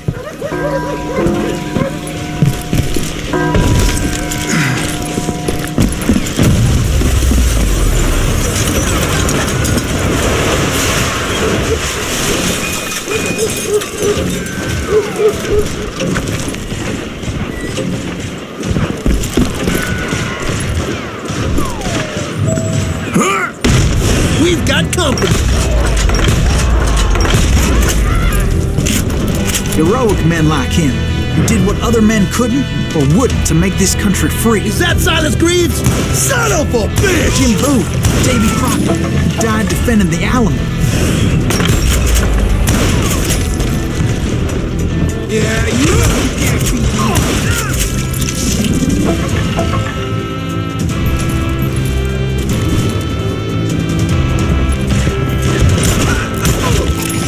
Rule the day.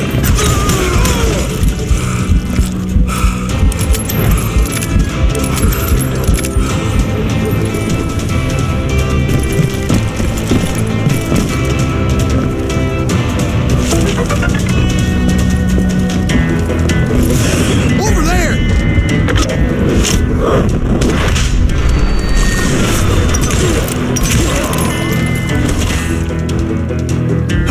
That's Silas Greaves.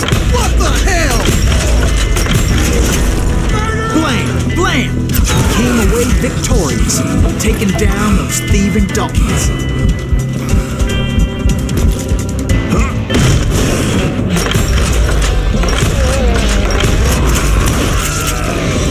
His name was Silas Greaves, and when the dust finally settled, He was the last man standing. Sorry, kid, but that just wasn't the way it happened.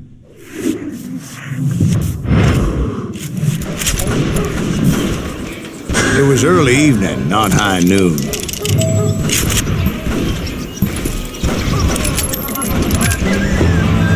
I was late to the party and Coffeyville was already up in arms.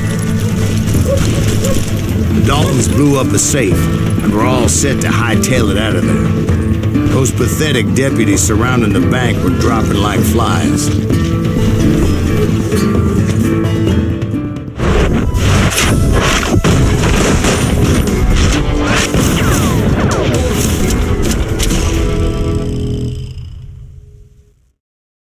I'd been tracking those jokers for months, waiting for them to do something reckless.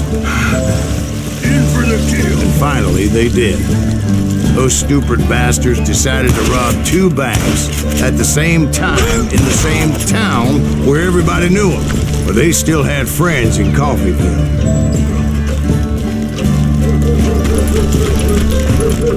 Oh, now.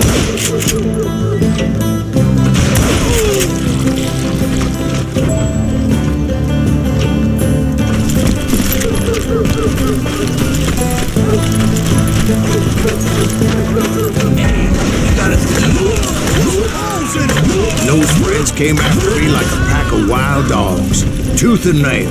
They were coming at me from all directions. I caught sight of the Daltons running with the money and didn't want to lose them. Problem was, they knew the town better than I did. And to top it off, I found myself in the middle of another shootout entirely. Did the Daltons hole up in somebody's house? No, it was the Smiths, I believe. They were cousins of the Daltons, and they were shooting at the Browns, who were shooting at the Daltons, which wasn't any surprise, because those 2 families have been feuding forever.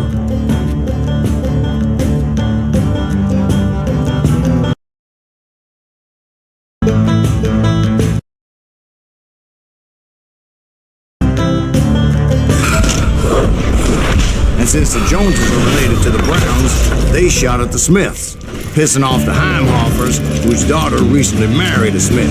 Well, bullets were flying every which way as all the old feuds in Kansas caught fire all at once. There was a hell of a lot of pissed off people in Coffeyville that day.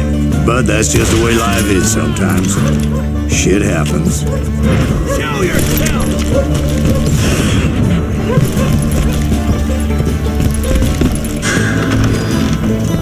Look at that!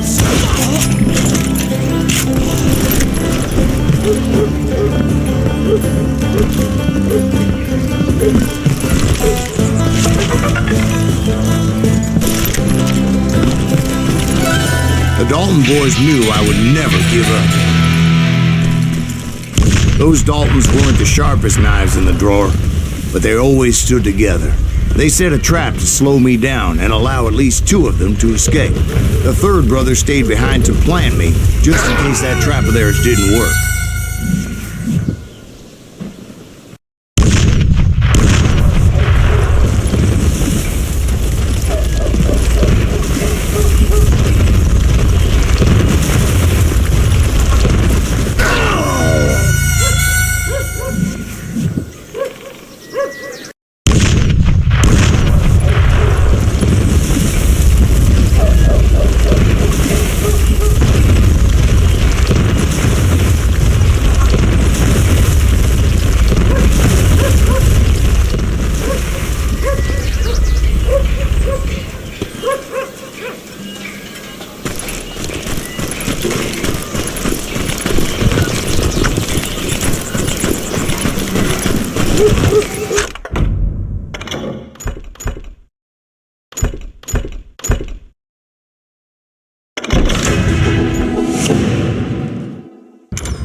It was Emmett, the youngest, and he decided to stand his ground and face me down.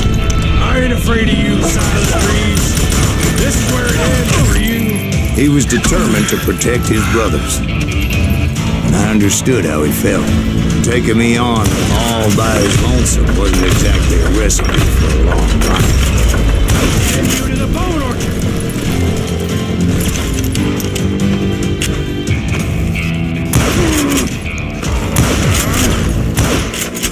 It's all killing.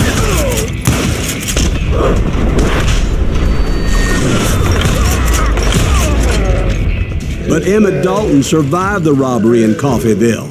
He's the only Dalton who did. They say he was shot 23 times. Well, Dwight, who do you think put all those damn holes in him? But I have to admit, that boy had grit.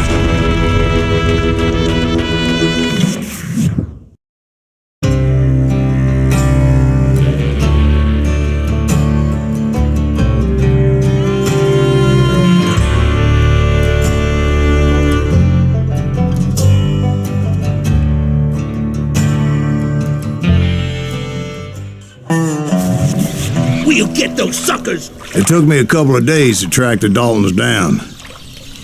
They can't get away with this! And in that time, a whole posse of local vigilantes offered to lend a hand. We'll track him to the ends of the earth. They seemed as determined as me to find those outlaws. But as we headed into those swamps, it was like I had my own private army. There was no way those boys were getting away this time.